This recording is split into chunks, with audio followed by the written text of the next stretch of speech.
শেখ হাসিনা শেখ হাসিনা মানে হাসি পায় মাঝে মধ্যে।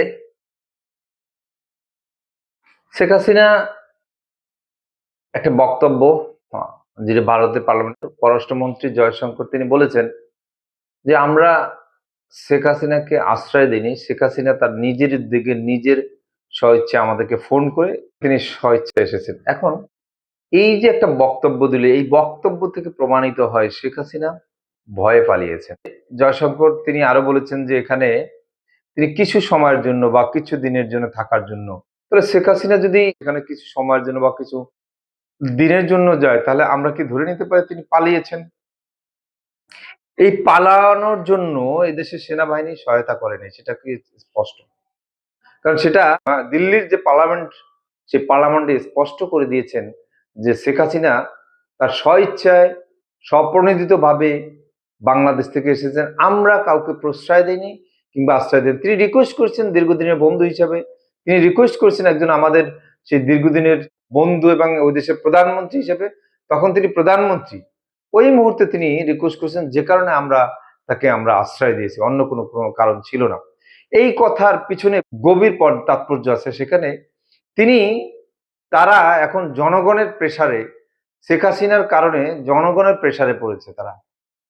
ভারতের ভারত কেন বাংলাদেশের প্রধানমন্ত্রীকে রাখবে, এটা নিয়ে জনগণের কাছে বিতর্ক তৈরি হয়েছে। এবং বাংলাদেশের সাথে যত সম্পর্ক বিরোধ চলছে, বাংলাদেশের সাথে যত সম্পর্কের অবনতি হচ্ছে, বাংলাদেশের সাথে যত পশ্চিমবঙ্গের সাথে, সমস্ত কিছুর মূল কারণ হচ্ছে শেখ হাসিনা। রাজনৈতিক প্রপাগান্ডা দিয়ে রাজনৈতিকভাবে যদি এই ধরনের কর্মকাণ্ড পরিচালিত হয়, তবে নয়াদিল্লি কি আসলে সুস্থ থাকতে পারবে না? মানে নয়াদিল্লির আজকের যে ঘটনাগুলো, সেগুলো খুবই মারাত্মক এবং এগুলো এই বাংলাদেশের জেনজিটরা করে গিয়েছেন, সেই জেনজিটদের যে ভূমিকা ছিল, এই যে জেনজিটের দল ভারতের জন্য ভয়ঙ্কর একটা পরিস্থিতি সামনে আসছে।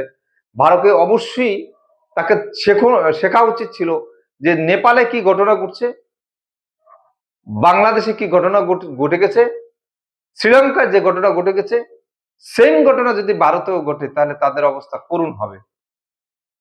সুতরাং